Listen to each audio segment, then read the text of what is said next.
चलिए छत्तीसगढ़ के बाद आप रुख करते हैं मध्य प्रदेश की ओर, जहां इलेक्शन का कोरोना कनेक्शन है।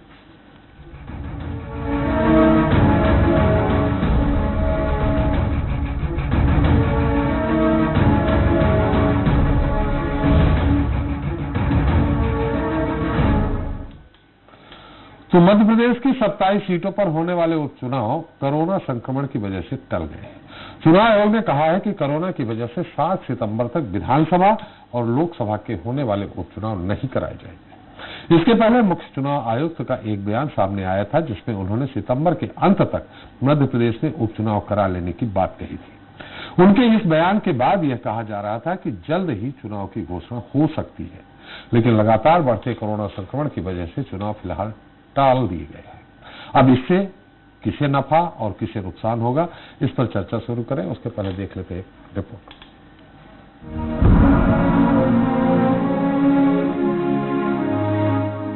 कोरोना की मार से जिंदगी बेहाल है। लोगों को समझ नहीं आ रहा है कि वो क्या करें और क्या नहीं। वहीं वायरस को विस्फोट होता देख अब केंद्रीय चुनाव आयोग ने बड़ा फैसला लेते हुए लोकसभा और विधानसभा उपचुनाव टाल दिए हैं। चुनाव आयोग ने कहा है कि कोरोना काल में उपचुनाव कराना संभव नहीं है। जैसे ही स्थिति अनुकूल होगी वैसे ही चुनाव करा लिए जाएंगे। चुनाव आयोग के इस बड़े फैसले का सीधा असर मध्य प्रदेश पर पड़ रहा है, क्योंकि यहाँ 27 सीटों पर उपचुनाव होने और उसके नतीजे ये तय करेंगे कि प्रदेश में किसकी सरकार रहेगी।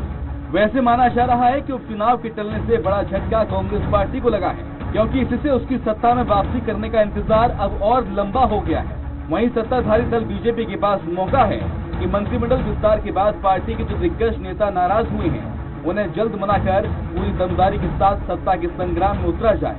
हालांकि चुनाव टलने से मौका दोनों ही प्रमुख दलों को मिला है। ऐसे में बीजेपी और कांग्रेस पार्टी किस रणनीति के तहत आगे बढ़ती हैं, ये देखना अहम होगा। साथ ही एक बड़ा सवाल ये भी है कि हालात सामान्य नहीं होने पर उपचुनाव आखिर और कितने वक्त तक टल सकते हैं। Bureau report, Swaraj express.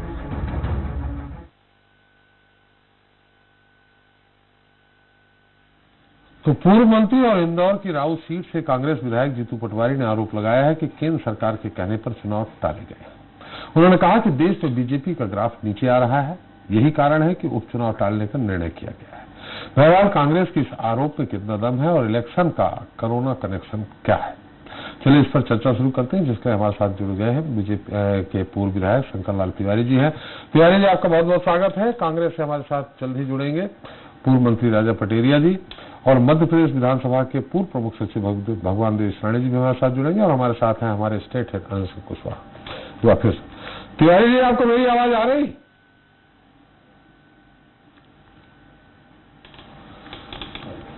Tiwari ji, मेरी आवाज आपको आ रही? जी आ रही आपकी आवाज मुझे, लेकिन आप आंखों से ओझल हो रहे हैं हमारे तिवारी जी। आंखों से ओझल जी, अब दिख गए आप? जी, कृपा आपकी। जी जी जी, चलिए हमारे साथ इसरानी साहब भी जुड़ गए हैं। तिवारी जी, ध्यान से सुन लीजिएगा। हालांकि आपकी पार्टी को जितने इलेक्शन टाला जा रहा है, हालांकि हम ये नहीं कह रहे, आप पे आरोप नहीं लगा रहे, जीतू पटवारी जी ने लगाया है, जितनी देर हो रही है उतनी आप संख्या बढ़ाते जा रहे हैं लगातार।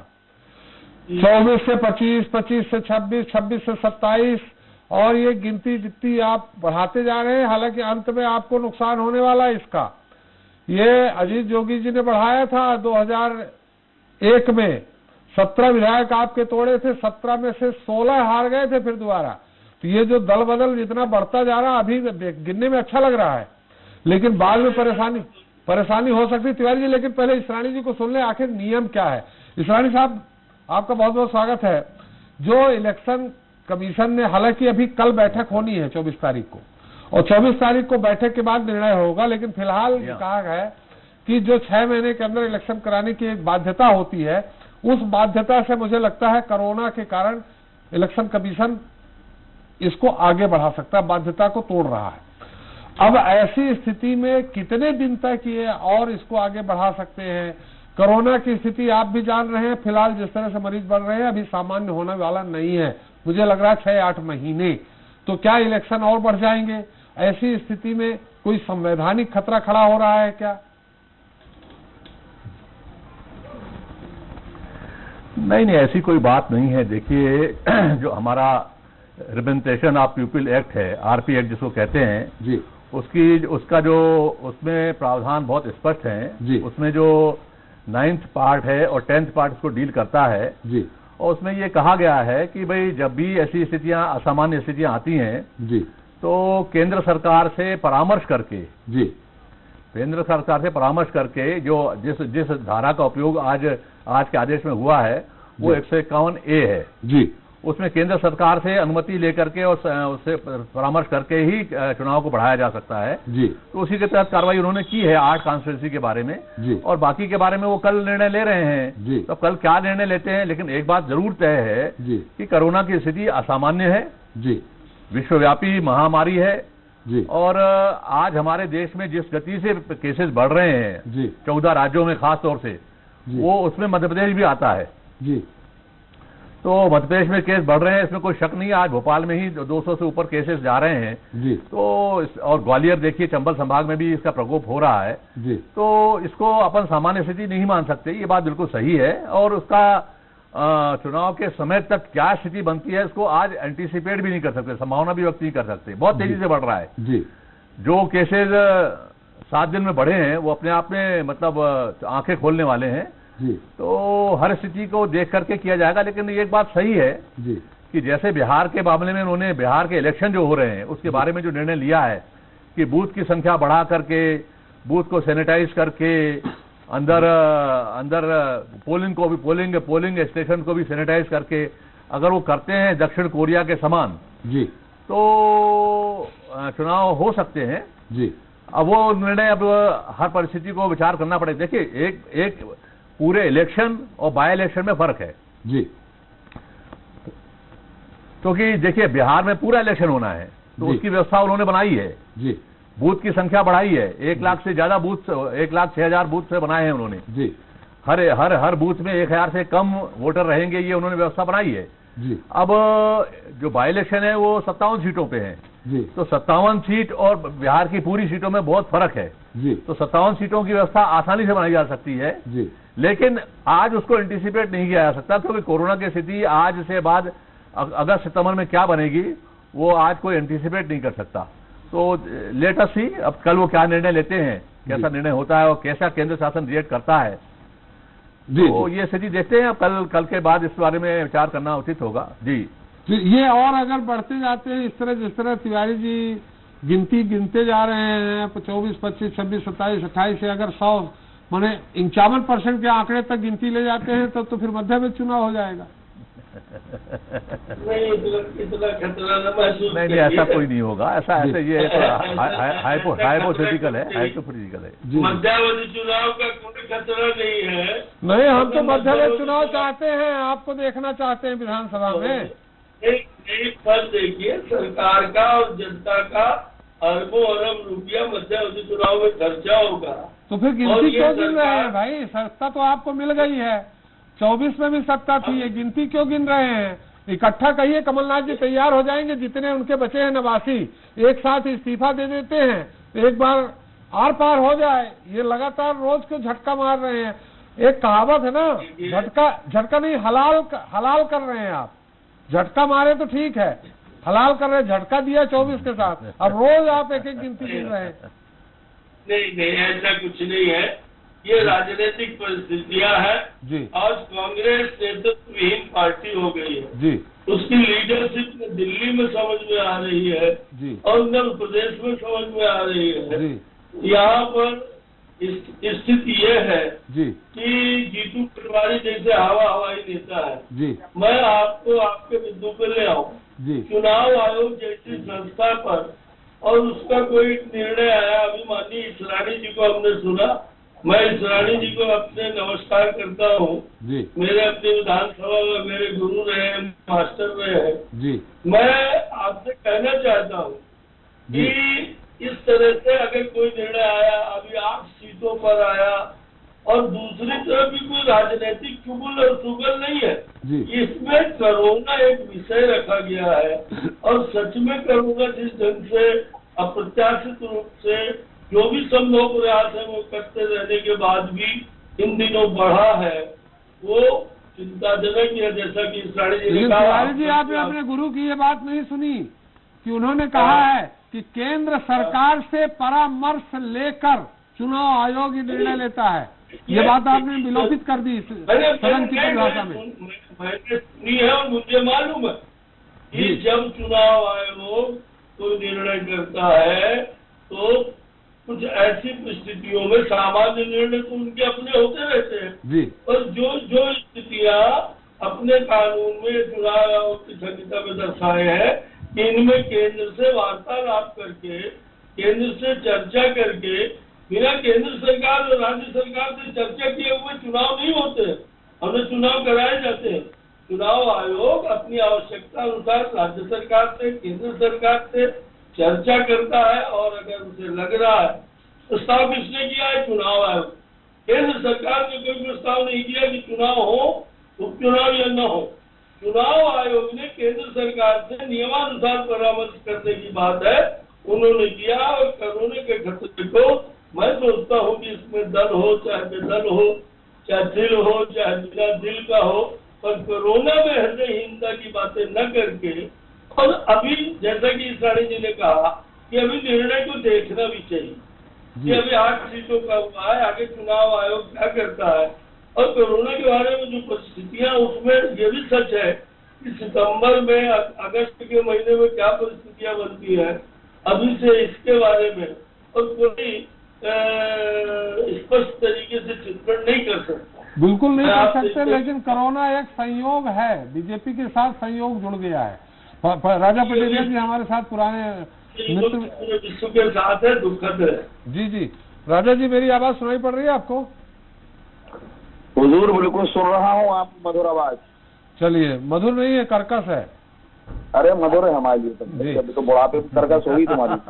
जी जी। चले, हमारे इसरानी जी को भी सुन लिया होगा आपने, तिवारी जी को भी सुन लिया होगा।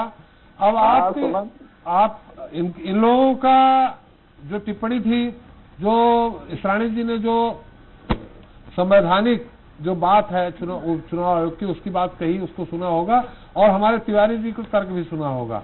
तिवारी जी को मैं थोड़ा सा बता दूं कि जो 27 की गिनती 28-29 जहां बैठे हैं वहां से भी कुछ होने वाला है। 28-29 की गिनती वहीं से आएगी। लेकिन पटेरिया जी, ये हो क्या रहा है? नेतृत्व तो नहीं। तिवारी जी बैठ के कुटिया में गुर फोड़ रहे हैं भाई वहां से। अरे भैया, ये हो क्या रहा भाई?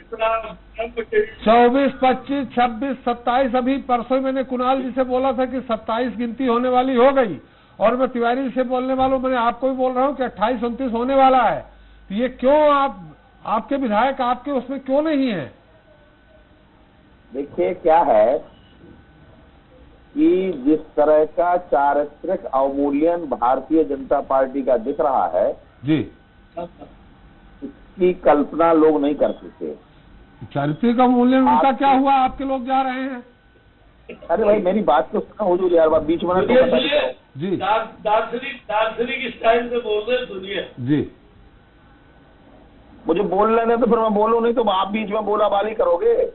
नहीं, तो आप बोलिए ना साहब। मैं ये कह रहा हूँ कि जिस तंत्र का, जिस पार्टी का, जिस विचारधारा का राज दिल्ली से लेकर राज्य तक है जी, उनका किसी भी किस्म का प्रजातंत्र में, किसी भी किस्म का लोकतंत्र में, नैतिकता में कहीं कोई आस्था नहीं है।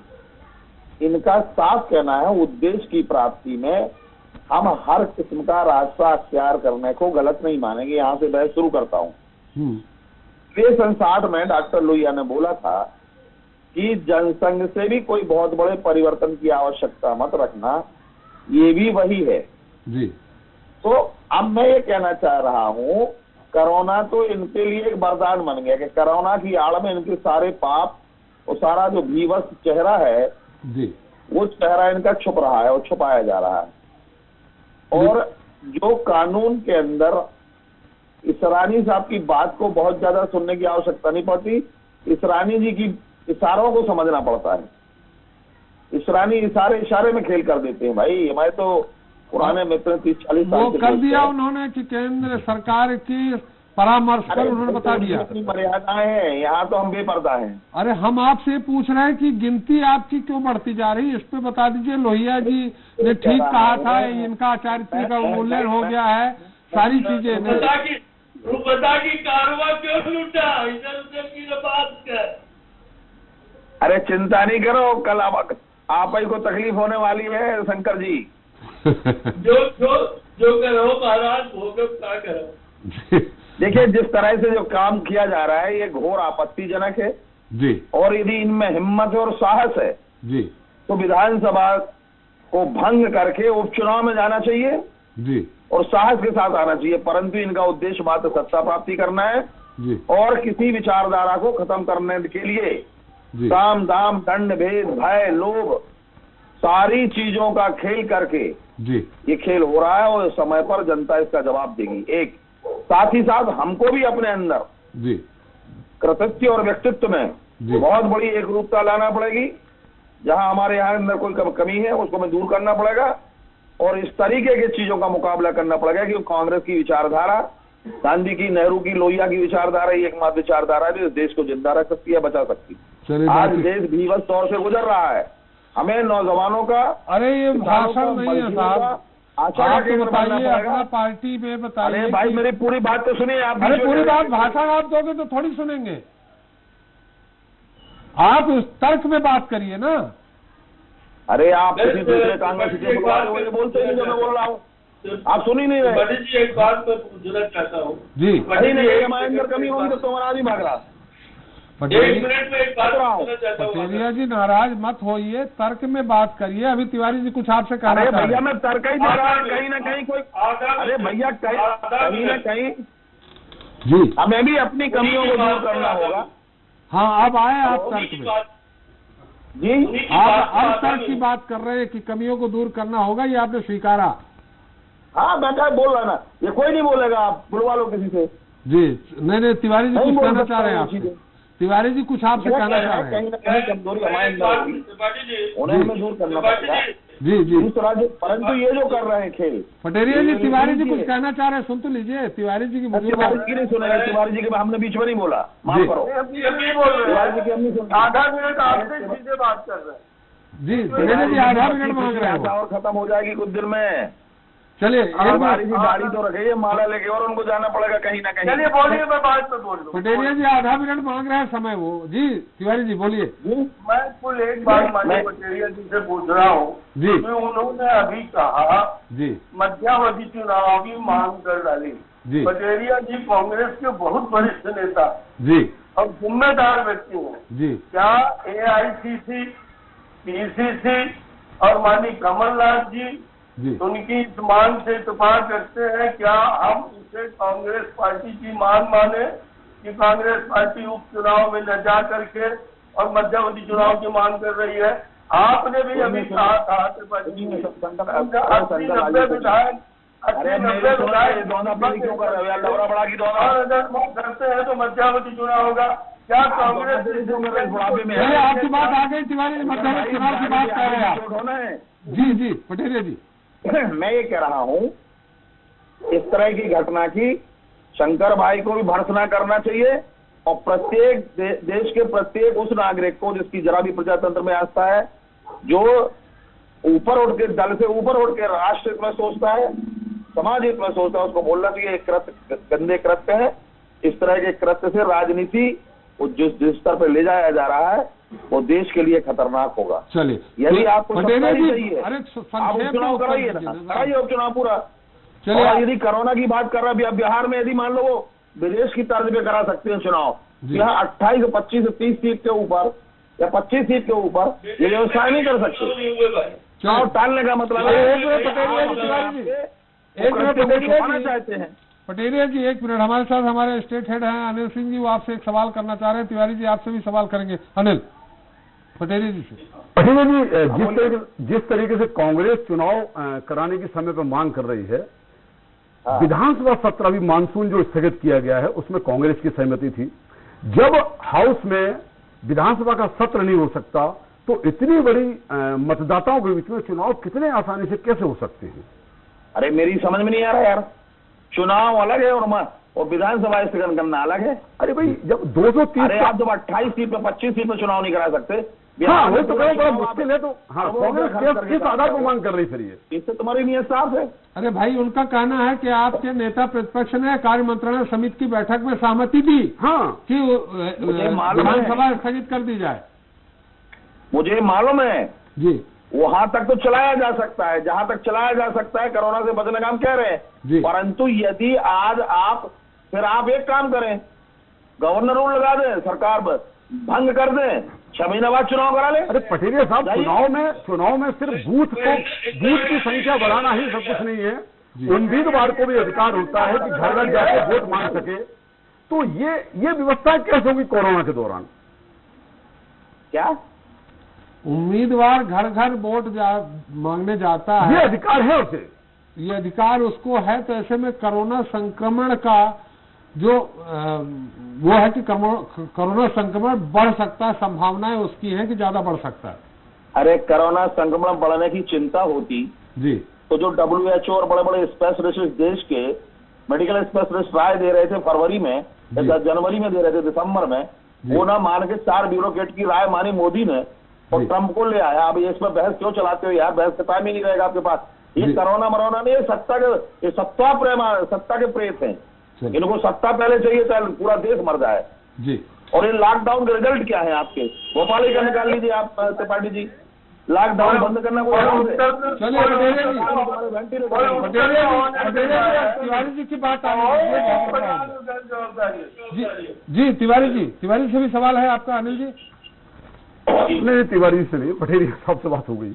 लेकिन सवाल वही है तिवारी जी, कोरोना बिल्कुल सही मान लेता हूँ, कोई उत्तर नहीं है पटेरिया जी। अरे बुढ़ापे में सत्ता को शंकर भैया कहाँ भटक रहे हो तुम्हें?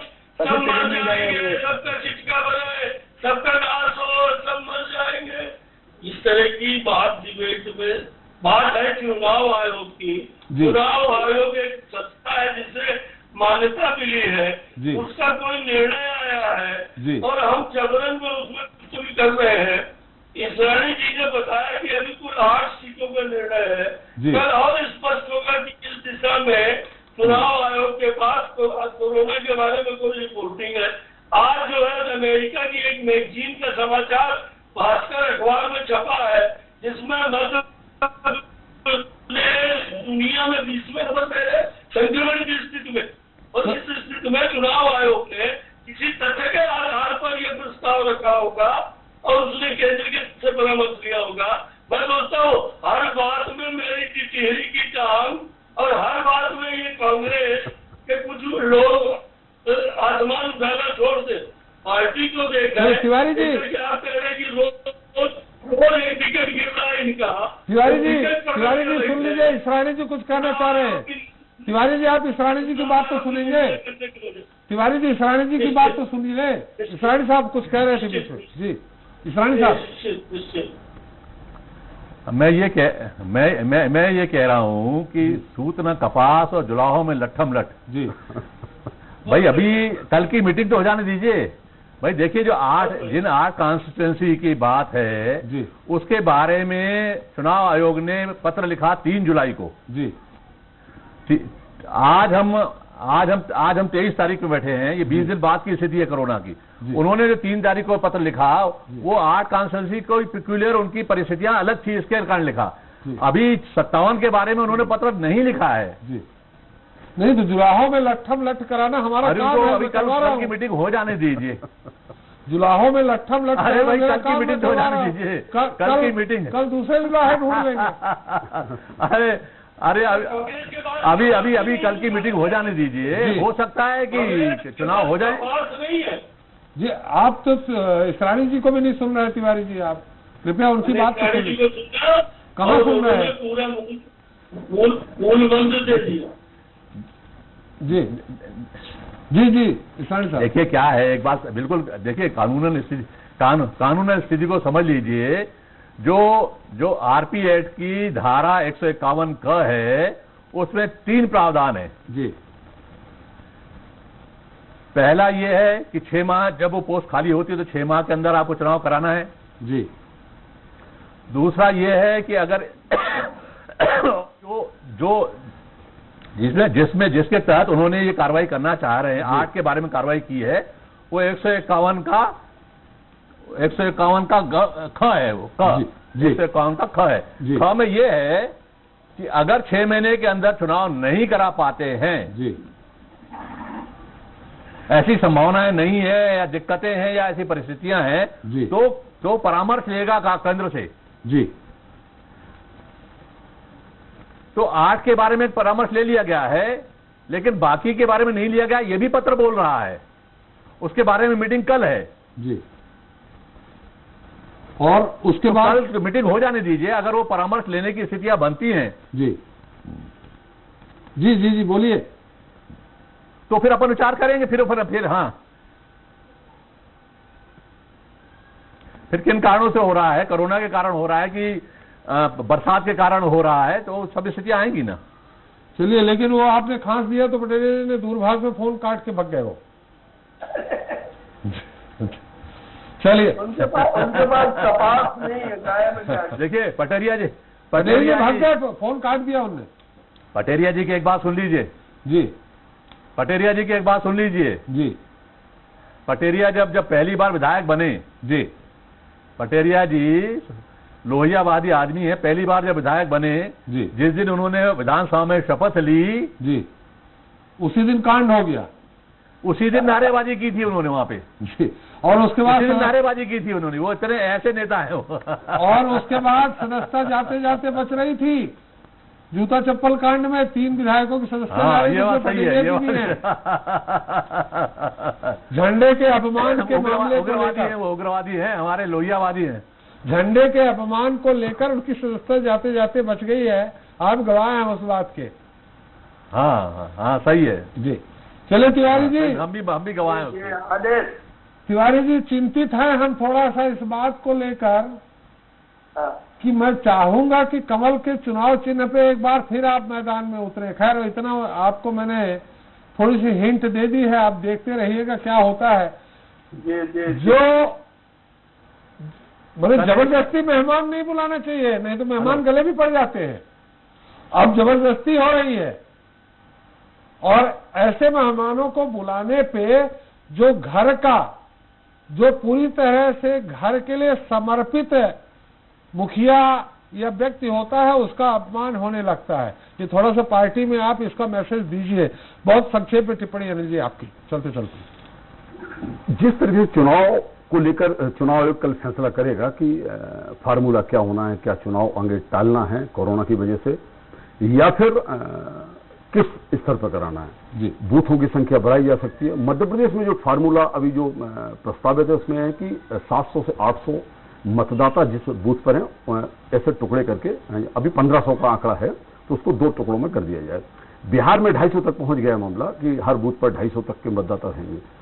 लेकिन कांग्रेस में जिस हिसाब से एक के बाद एक विधायकों की संख्या घटती जा रही है, 89 हो गए हैं, कहां सत्ता में थे, तो ऐसे में अब कमलनाथ को अपने दल में ही लोग विरोध के सुर झेलने पड़ रहे हैं। कांग्रेस में कहा जाने लगा है कि 3 व्यक्तियों को इस बात की चिंता करना है। एक तो भावी मुख्यमंत्री कांग्रेस के दावेदार कमलनाथ को चिंता करना है, प्रदेश कांग्रेस अध्यक्ष कमलनाथ को चिंता करना है, नेता प्रतिपक्ष कमलनाथ को चिंता करना है। तो ये कांग्रेस के अंदर ये आवाज उठने लगी, तो ये कमलनाथ के लिए भी चिंता की बात है, अपने दल को संभाल के रखना। और नाथ इस बात को लेकर भी आवाज उठने लगी है कि हर जगह नाथ क्यों। चलिए, बहुत बहुत धन्यवाद तिवारी जी आपका, इसरानी साहब आपका। इसके साथ एक बात और जोड़ ले, दिग्विजय का साथ ये अगर कमलनाथ छोड़ देंगे तो लाभान्वित रहे। चलिए, आप सतना के बारे में सोचिए, खैर प्रदेश अभी जाने दीजिए। बहुत बहुत धन्यवाद तिवारी जी आपका भी। इसरानी जी, अगर पत्र में कुछ हुआ तो कल फिर आपको हमारे साथ रहना पड़ेगा, तब सूत भी होगा और कपास भी होगा, सूत भी होगा, कपास भी होगा, तब जरूर आपके साथ रहेंगे। बहुत बहुत धन्यवाद अनिल जी आपका भी। तो कोरोना की वजह से लोकसभा और विधानसभा के उपचुनाव टल गए और इसका सीधा असर मध्य प्रदेश पर पड़ा है। वही मुश्किलें विपक्ष की ज्यादा बढ़ रही है, क्योंकि चुनाव में जितनी ज्यादा देरी हो रही है, कांग्रेस में भगदड़ बढ़ती ही चली जा रही है। इस साल के शुरू में प्रदेश की महज 2 सीटों पर विधायकों के निधन की वजह से उपचुनाव होने थे, जो बाद में बढ़कर 24 सीटों पर तो पहुंच गए और अब उपचुनाव वाली सीटों की संख्या 27 हो गई है। फिलहाल सब कुछ बीजेपी के दावे के मुताबिक होता दिख रहा है और अगर बीजेपी का दावा वाकई दमदार है तो अभी और 3 से 4 कांग्रेस विधायक बीजेपी में शामिल हो सकते हैं। ऐसे में उपचुनाव होने तक कांग्रेस के सामने न सिर्फ पूरी दमदारी से चुनाव लड़ने की चुनौती होगी, बल्कि चुनौती इस बात को लेकर भी होगी कि वो अपने विधायकों को किस तरह समेट कर रख सके। इसी तरह साथ जनता मांगे जवाब में इतना ही। कल फिर हाजिर होंगे नए मुद्दे नए सवालों के साथ। नमस्कार।